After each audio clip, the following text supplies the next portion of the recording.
តើការវាយប្រហារថ្មីដែលសហរដ្ឋអាមេរិកទើបតែបានធ្វើឡើងលើអ៊ីរ៉ង់នេះនឹងអាចប៉ះពាល់ដល់ដំណើរការចរចាសន្តិភាពឬទេឬក៏អាចនិយាយបានថាការចរចានេះត្រូវបរាជ័យដែរឬអត់យើងមានការជួបបន្ថែមពីអ្នកតាមដានព្រឹត្តិការណ៍អន្តរជាតិទាំងពីររូបរបស់ទូរទស្សន៍ព័ត៌មាន BTV គឺលោកណនរីណានិងលោកជិនសរិមជុំវិញបញ្ហាអ៊ីរ៉ង់អាមេរិកនៅពេលនេះខ្ញុំបាទសូមជូនសំណួរដំបូងទៅកាន់លោករីណាចង់ដឹងអំពីមូលហេតុចម្បងដែលនាំឲ្យសហរដ្ឋអាមេរិកវាយប្រហារទៅកាន់ភាគខាងត្បូងនៃប្រទេសអ៊ីរ៉ង់នៅក្នុងអំឡុងបទឈប់បាញ់នេះតើហេតុអីបានជាអាមេរិកវាយអ៊ីរ៉ង់បាទការវាយប្រហារកាលពីរំលងអត្រាយប់ថ្ងៃច័ន្ទនេះគឺត្រូវបានបញ្ជាក់ដោយអ្នកនាំពាក្យបញ្ជាការដ្ឋានកណ្ដាលសហរដ្ឋអាមេរិកលោក Tim Hawkins ក៏បានប្រាប់ដល់ Fox News ថាការវាយប្រហាររបស់សហរដ្ឋអាមេរិកនេះគឺជា self defense strike គឺជាការវាយប្រហារការពារខ្លួនទេដើម្បីទប់នឹងការគំរាមកំហែងដោយកងកម្លាំងរបស់អ៊ីរ៉ង់មកលើសហរដ្ឋអាមេរិកអញ្ចឹងដើម្បីសុវត្ថិភាពមើលឃើញគោលដៅដែលសង្ស័យឬក៏គោលដៅដែលអាចថានឹងវាយប្រហារមកលើអ៊ីរ៉ង់មកលើកងទ័ពសហរដ្ឋអាមេរិកត្រូវតែចាត់វិធានការការពារខ្លួនមុនគឺការវាយប្រហារនោះបើតាមការបញ្ជាក់ពីខាងភាគីសហរដ្ឋអាមេរិកគឺបានវាយប្រហារទៅលើទីតាំងបាញ់មីស៊ីលឬសារព័ត៌មានខ្លះថាជាទីតាំងកន្លែងជើងទម្រមីស៊ីលហើយនឹងទូកកងឆ្លងបដិវត្តអ៊ីរ៉ង់ដែលកំពុងតែព្យាយាមទៅដាក់មីននៅច្រកសមុទ្រហ័រមុសចឹងហើយបានជាសហរដ្ឋអាមេរិកត្រូវវាយប្រហារមុនហើយការវាយប្រហារនេះក៏មិនមែនលើកដំបូងដែរក៏ដើមខែឧសភាកន្លងមកនេះក៏មានការវាយប្រហារពីអ៊ីរ៉ង់ទៅលើនាវាផ្ទុកនាវាវិឃាតកងនាវាវិឃាតរបស់សហរដ្ឋអាមេរិកដែលបើកឆ្លងកាត់ច្រកសមុទ្រហ័រមុសចង់ធ្វើតេស្តមើលពីការសមត្ថភាពវាយប្រហាររបស់អ៊ីរ៉ង់បានវាយប្រហារមែនប៉ុន្តែខាងសហរដ្ឋអាមេរិកថាมันមានការរងរបួសឬក៏គ្រោះថ្នាក់ដល់នាវារបស់អាមេរិកទេអញ្ចឹងការវាយប្រហារនេះត្រូវបានសហរដ្ឋអាមេរិកបានបញ្ជាក់ជាបន្តបន្ទាប់សូម្បីតែអ្នកជំនាញគឺលោក Adam Clippens ដែលជាអតីតអ្នកការទូតអាមេរិកនិងជាមន្ត្រីបញ្ចកោណក៏បានលើកឡើងដែរថាថយត្បិតតែមានការវាយប្រហារពីសហរដ្ឋអាមេរិកទៅលើគោលដៅនៅក្នុងខេត្តភាគខាងត្បូងទីក្រុងBandar Abbas ដែលជាទីក្រុងកំពង់ផែនៅជាប់នឹងច្រកសមុទ្រហ័រមុសហ្នឹងក៏មិនធ្វើឲ្យការចរចាហ្នឹងបរាជ័យដែរព្រោះលក្ខខណ្ឌនានានៅបន្តនៅឡើយហើយខាងសហរដ្ឋអាមេរិកកងយោធាសហរដ្ឋអាមេរិកក៏បានបញ្ជាក់បន្ថែមថាការវាយប្រហារហ្នឹងវាបានចប់ហើយមិនបន្តទៀតទេបើទោះបីជាយ៉ាងណាក៏បទឈប់បាញ់ remains in place មានន័យថាបទឈប់បាញ់នេះវាមិនដួលរលំទេវានៅតែបន្តតទៅទៀតស្របពេលដែលភាគីទាំងពីរកំពុងមានការចរចាជំហានបឋមនេះគឺមិនមានការធ្វើអត្ថាធិប្បាយពីប្រព័ន្ធផ្សព្វផ្សាយនានាដែលថាជាការរំលោភបទឈប់បាញ់ដោយសហរដ្ឋអាមេរិកនោះទេស្របពេលដែលគេហៅថាបទឈប់បាញ់នេះវារង្គោះរង្គើឬក៏វាផុយស្រួយខ្លាំងរវាងសហរដ្ឋអាមេរិកនិងអ៊ីរ៉ង់នេះបាទឥឡូវយើងចូលមកដល់ចំណុចមួយទៀតអំពីក្តីសង្ឃឹមនៃកិច្ចព្រមព្រៀងសន្តិភាពវិញបើវាការវាយប្រហារកើតឡើងអំឡុងការចរចាកំពុងបន្តទៅអញ្ចឹងតើក្តីសង្ឃឹមនៃការទទួលបានកិច្ចព្រមព្រៀងហ្នឹងឥឡូវវាយ៉ាងម៉េចទៅវិញទៅលោកស្រីមបាទចំពោះក្តីសង្ឃឹមក្នុងការបង្កើតឲ្យមានកិច្ចព្រមព្រៀងបញ្ចប់សង្គ្រាមរវាងអ៊ីរ៉ង់និងសហរដ្ឋអាមេរិកនេះហាក់ដូចជានៅឆ្ងាយនៅឡើយនៅឆ្ងាយនៅត្រង់ថារហូតមកដល់ពេលនេះភាគីទាំងពីរគឺនៅតែមានចំណុចខ្ទាស់ជាមួយគ្នានឹងខ្លាំងមែនទែនហើយអត់ចូលចិត្តគ្នាទៀតដូចជាបញ្ហានុយក្លេអ៊ែរអ៊ីរ៉ង់អញ្ចឹងសហរដ្ឋអាមេរិកលើកហើយលើកម្ដងហើយម្ដងទៀតថាសហរដ្ឋអាមេរិកនឹងមិនអនុញ្ញាតឲ្យប្រទេសអ៊ីរ៉ង់មានអាវុធនុយក្លេអ៊ែរនោះទេហើយបើតាមការអះអាងបញ្ជាក់ពីលោក Donald Trump ប្រធានាធិបតីរបស់សហរដ្ឋអាមេរិកផ្ទាល់លោកបានបញ្ជាក់ថាកិច្ចព្រមព្រៀងជាមួយនឹងប្រទេសអ៊ីរ៉ង់លើកនេះបើនិយាយពាក់ព័ន្ធនឹងបញ្ហានុយក្លេអ៊ែរគឺត្រូវតែធ្វើឲ្យស្អាតត្រូវតែធ្វើឲ្យមានភាពត្រឹមត្រូវត្រូវតែមិនឲ្យអ៊ីរ៉ង់មានចន្លោះប្រហោងណាមួយអាចបន្តមហិច្ឆតាផលិតអាវុធមហាបល្ល័យរបស់ខ្លួនតទៅទៀតតាមរយៈកម្មវិធីនុយក្លេអ៊ែរនេះទេដូច្នេះនេះជាការបដិញ្ញាចិត្តរបស់ខាងសហរដ្ឋអាមេរិកវាជាចំណុចខ្ទាស់មួយនៅត្រង់ថាអ៊ីរ៉ង់នៅតែទាមទារភាពស្របច្បាប់ខ ក្នុងការដំណើរការថាមពលនុយក្លេអ៊ែររបស់ខ្លួនដំណើរការកម្មវិធីនុយក្លេអ៊ែររបស់ខ្លួនដោយអ៊ីរ៉ង់បានបញ្ជាក់ថាខ្លួនដំណើរការកម្មវិធីនុយក្លេអ៊ែរក្នុងគោលដៅស៊ីវិលមិនមានមហិច្ឆតាផលិតអាវុធមហាបល្ល័យតាមការចោទប្រកាន់របស់សហរដ្ឋអាមេរិកនោះទេអញ្ចឹងសរុបសេចក្តីមួយចំណុចនេះមានន័យថាផ្លូវនៃសន្តិភាពពន្លឺនៃសន្តិភាពឬការបញ្ចប់សង្គ្រាមនៅក្នុងប្រទេសអ៊ីរ៉ង់នេះគឺហាក់ដូចជានៅឆ្ងាយនៅឡើយហើយប្រសិនបើភាគីទាំងពីរមិនបង្រួមមិនបំព្រួញឲ្យតូចនៅចំណុចខ្ទាស់នេះទេគឺកិច្ចចរចាសន្តិភាពកិច្ចចរចាបញ្ចប់សង្គ្រាមនៅប្រទេសអ៊ីរ៉ង់នេះក៏មិនអាចធ្វើឡើងក្នុងរយៈពេលខ្លីខាងមុខនេះដែរម្យ៉ាងទៀតដូចជាច្រកសមុទ្រហូមូសអញ្ចឹងភាគីទាំងពីរនៅតែមើលបំណាំគ្នានៅតែចង់ឈ្នះគ្នាអ៊ីរ៉ង់ចង់ឈ្នះអាមេរិកថាតើអាមេរិកនឹងទ្រាំបានប៉ុណ្ណាបើអ៊ីរ៉ង់បិទច្រកសមុទ្រហូមូសដែលធ្វើឲ្យប៉ះពាល់ជាលក្ខណៈសកលអញ្ចឹងតើអាមេរិកទ្រាំបានប៉ុណ្ណាអាមេរិកក៏ដូចគ្នាដែរបិទកំពង់ផែទាំងអស់របស់ប្រទេសអ៊ីរ៉ង់បិទផ្លូវទឹកទាំងអស់របស់ប្រទេសអ៊ីរ៉ង់មិនឲ្យអ៊ីរ៉ង់នាំប្រេងចេញទៅកាន់ទីផ្សារអន្តរជាតិអញ្ចឹងតើអ៊ីរ៉ង់ទ្រាំបានប៉ុណ្ណាទ្រាំបានយូរប៉ុណ្ណានេះក៏ជាចំណុចមួយទៀតដែលភាគីទាំងពីរហាក់មិនទាន់ចូលចិត្តគ្នាដែរនិយាយជារួមមកវិញបាននិយាយអំពីកិច្ចព្រមព្រៀងបញ្ចប់សង្គ្រាមរវាងសហរដ្ឋអាមេរិកនិងប្រទេសអ៊ីរ៉ង់វិញគឺហាក់ដូចជានៅឆ្ងាយនៅឡើយម្យ៉ាងទៀតកិច្ចចរចាដោយប្រយោលឬដោយផ្ទាល់រវាងភាគីទាំងពីរនេះក៏មិនទាន់ត្រូវបានបង្ហើបថានឹងត្រូវធ្វើឡើងនៅពេលណាឲ្យពិតប្រាកដក្នុងមន្ត្រីកម្រិតណាឲ្យពិតប្រាកដនោះទេហើយការវាយប្រហារថ្មីនេះពីសំណាក់សហរដ្ឋអាមេរិកទៅលើភាគខាងត្បូងនៃប្រទេសអ៊ីរ៉ង់ក៏ជាបញ្ហាមួយទៀតធ្វើឲ្យបត់ឈប់បាញ់រវាងភាគីទាំងពីរនេះមានភាពផុយស្រួយកាន់តែខ្លាំងហើយភាគីទាំងពីរអាចនឹងប្រយុទ្ធគ្នានៅពេលខាងមុខនេះប្រសិនបើមិនអាចស្វែងរកកិច្ចព្រមព្រៀងបញ្ចប់សង្គ្រាមនៅក្នុងប្រទេសអ៊ីរ៉ង់បានក្នុងរយៈពេលដ៏ខ្លីខាងមុខនេះបាទឥឡូវយើងងាកមកកាន់រឿងច្រកសមុទ្រហូមូសនេះបើតាមតម្រុយខ្លះដែលយើងទទួលបានថាបើកិច្ចព្រមព្រៀងអ៊ីរ៉ង់អាមេរិកអាចកើតឡើងនៅពេលនេះអាចនឹងនាំឲ្យមានការបើកច្រកសមុទ្រហូមូសនេះជាបណ្ដោះអាសន្នឡើងវិញលោកនាងបើសិនជារឿងនេះអាចទៅរួចតើច្រកសមុទ្រហូមូសអាចប្រើបានភ្លាមដែរឬទេពីព្រោះថាមួយរយៈកាលនៃសង្គ្រាមនេះយើងបានទទួលព័ត៌មានថាអ៊ីរ៉ង់បានដាក់ពង្រាយគ្រាប់មានទឹកច្រើននៅចំណុចច្រកសមុទ្រពាណិជ្ជកម្មដ៏សំខាន់មួយនេះបាទខាងមន្ត្រីអ៊ីរ៉ង់បានលើកឡើងហើយនៅក្នុងក្របខ័ណ្ឌឬហៅថាអនុសារណៈនៃការយោគយល់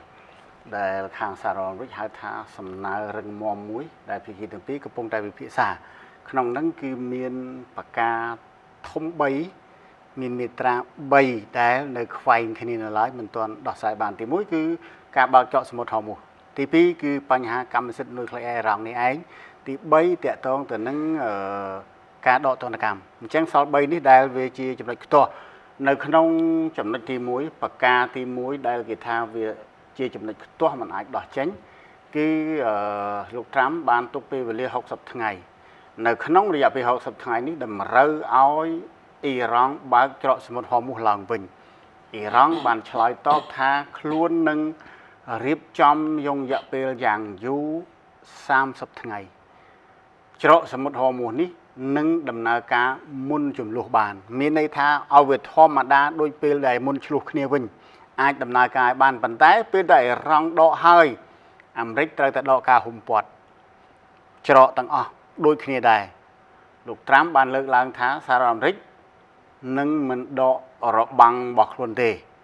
លុះត្រាតែកិច្ចព្រមព្រៀងផ្លូវការត្រូវបានចុះហត្ថលេខាដោយខ្លួនលោកផ្ទាល់ឬដោយតំណាងរបស់សហរដ្ឋអាមេរិកនឹងចប់សពគ្រប់ហើយបានអាមេរិកដកការហ៊ុមព័ទ្ធកន្លែងហ្នឹងវាខ្ទាស់កន្លែងហ្នឹងមួយច្រកសមុទ្រហូមូសបើកដំណើរការមានន័យថាតម្រូវឲ្យវិលទៅរកស្ថានភាពដើមមុនពេលមានចំនួនវិញនេះគឺអ៊ីរ៉ង់បានដាក់ពេលវេលាក្នុងរយៈពេល30ថ្ងៃគឺឲ្យដំណើរការបានតែខ្លួនគ្រប់គ្រងក្នុងរយៈពេល30ថ្ងៃហ្នឹងគឺយកថ្លៃការពារអីអាហ្នឹងជារឿងរបស់អ៊ីរ៉ង់ប៉ុន្តែដល់កម្រិតពេល30ថ្ងៃហើយគឺដំណើរការធម្មតាតែសហរដ្ឋអាមេរិកត្រូវដកដែរអញ្ចឹងអត់ព្រមទេគឺលោកត្រាំថាឲ្យបើកទើបអាចវិលទៅរកការចរចាទី2បញ្ហា កម្មវិធីនុយក្លេអ៊ែរអ៊ីរ៉ង់នេះគឺលោកត្រាំពេលនេះបានបដូរជំហរបន្តិចដែលថាសារធាតុអ៊ុយរ៉ានីញ៉ូមរបស់អ៊ីរ៉ង់ហ្នឹងបើមិនចង់ផ្ទេរទៅកាន់សហរដ្ឋអាមេរិកទេអាចទុកនៅប្រទេសអ៊ីរ៉ង់ក៏បានដែរប៉ុន្តែត្រូវកំទេចចោលនៅក្នុងទីតាំងណាមួយដែលបានឯកភាពគ្នាហើយមានសាកសីអន្តរជាតិទៅអង្គុយមើលទៅពិនិត្យមើលហើយកំទេចចោលទៅឬមួយក៏ដឹកទៅបំផ្លាញនៅសហរដ្ឋអាមេរិកក៏បានដែរតែត្រូវមានការត្រួតពិនិត្យទាំងអស់គ្នាអញ្ចឹងទៅដើម្បីឲ្យមានការជឿជាក់នឹងវាចំណុចខ្ទាស់មួយទៀតពាក់ព័ន្ធទៅនឹងការដកទណ្ឌកម្មនេះក៏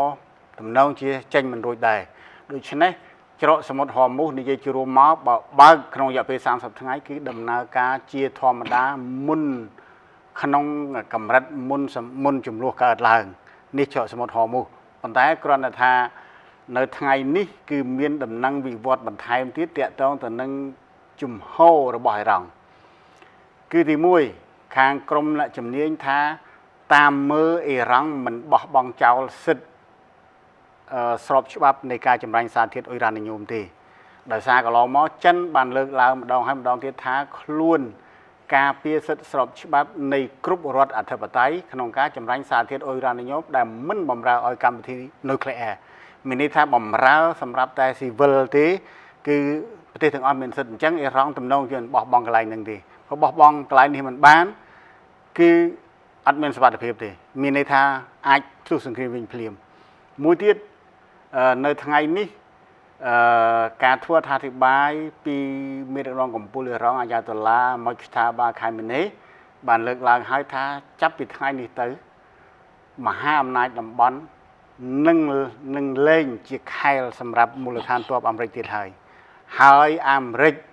ក៏លែងមានជំរងសុវត្ថិភាពនៅក្នុងតំបន់ដែរពេលវេលាមកដល់ពេលនេះវាកន្លងផុតទៅហើយ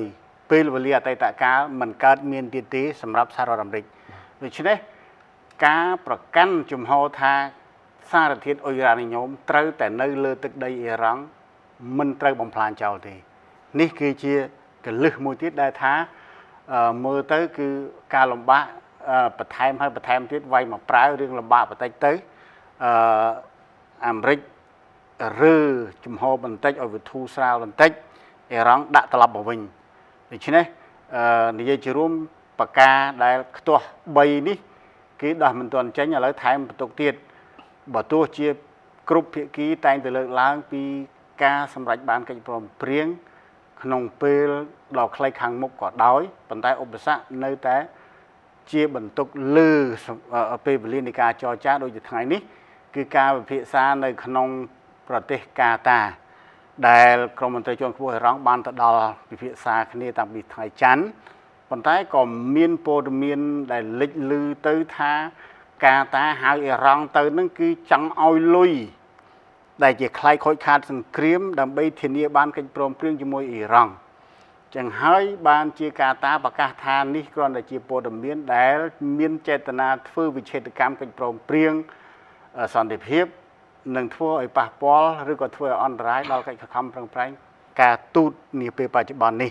អញ្ចឹងវាមានព័ត៌មានច្រើនតាក់ទងទៅនឹងស្ថានភាពគេហៅថាក្នុងបរិយាកាសនៃការចរចាពិតមែនថាដំណើរល្អប៉ុន្តែព័ត៌មានជុំវិញនឹង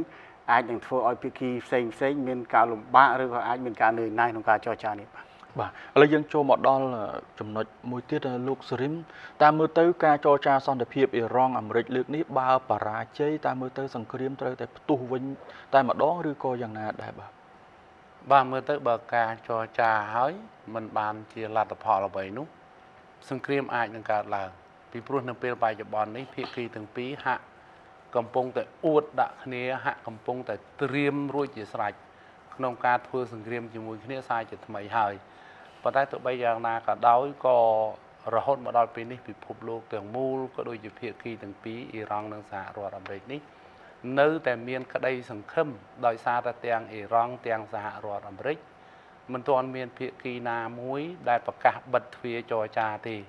ដូច្នេះមានន័យថាបើកាលណាបើកចំហភាគីទាំងពីរបើកចំហគឺអ៊ីរ៉ង់និងសហរដ្ឋអាមេរិកបើកចំហផ្លូវចរចានោះអាចនឹងស្ថានភាពនៅក្នុងតំបន់មជ្ឈមបូព៌ាគឺសង្គ្រាមអ៊ីរ៉ង់និងសហរដ្ឋអាមេរិកនេះអាចនឹងបញ្ចប់ដោយការចរចាទោះបីជារហូតមកដល់ពេលនេះ មិនទាន់មានសញ្ញាណាមួយតម្រុយណាមួយដែលអាចថាភាគីទាំងពីរអាចនឹងបញ្ចប់សង្គ្រាមតាមរយៈការចរចាយ៉ាងណាក៏ដោយក៏ទាំងអ៊ីរ៉ង់ទាំងសហរដ្ឋអាមេរិកមិនទាន់មានភាគីណាមួយប្រកាសបិទផ្លូវចរចានៅឡើយទេដូច្នេះនេះជាក្តីសង្ឃឹមមួយរបស់អ៊ីរ៉ង់របស់សហរដ្ឋអាមេរិកផងហើយក៏ដូចជារបស់ប្រទេសនានានៅទូទាំងពិភពលោកដែលកំពុងតែចាំមើលអំពីការវិវត្តនៃស្ថានភាពសង្គ្រាមនៅក្នុងតំបន់មជ្ឈិមបូព៌ារវាងប្រទេសអ៊ីរ៉ង់និងសហរដ្ឋអាមេរិកនេះប៉ុន្តែប្រសិនបើការចរចាម្ដងហើយម្ដងទៀតភាគីទាំងពីរនៅតែមិនអាចខិតចូលចិត្តគ្នាបាននៅតែមិនអាចមានភាគីណាមួយបន្ទន់អេរយាប័តបាននោះជៀសមិនរួចទេសង្គ្រាមនឹងកើតមានហើ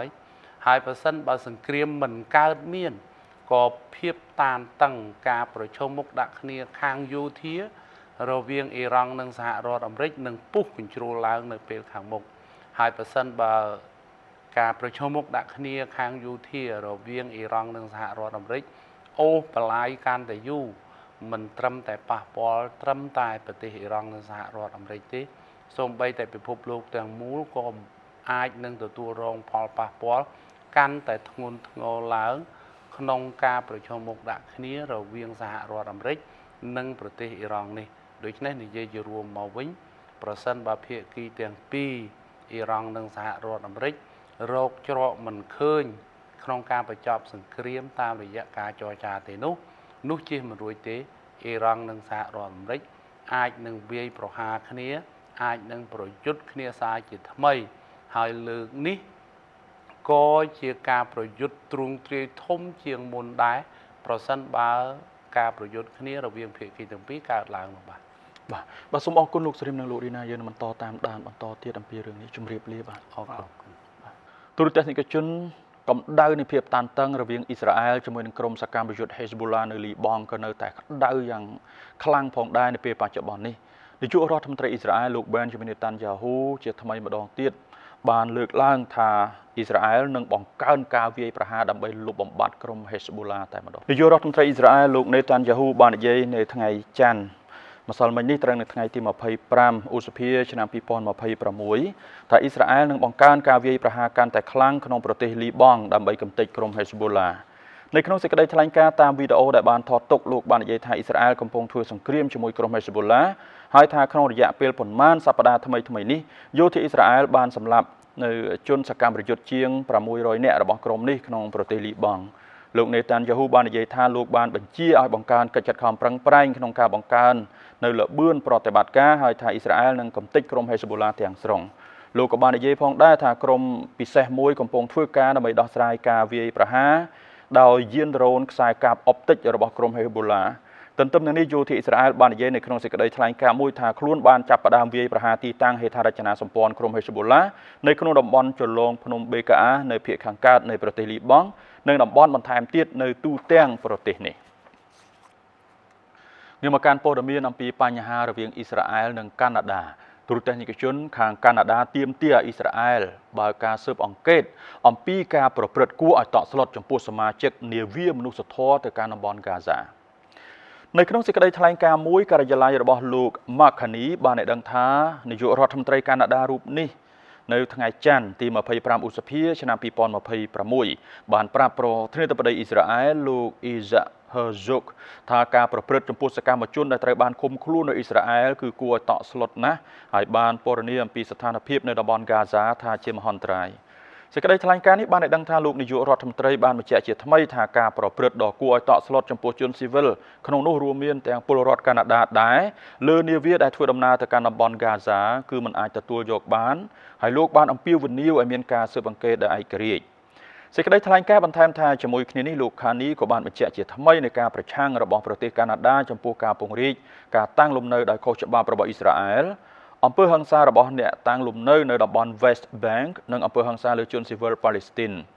ទោះបីជាលោក Carney កាលពីសប្តាហ៍មុនបានថ្កោលទោសការប្រព្រឹត្តរបស់អ៊ីស្រាអែលចំពោះសមាជិកកងនាវាក៏ដោយក៏វិសាលភាពទូលំទូលាយនៃការថ្កោលទោសរបស់លោកកាលពីថ្ងៃទី25ខែឧសភា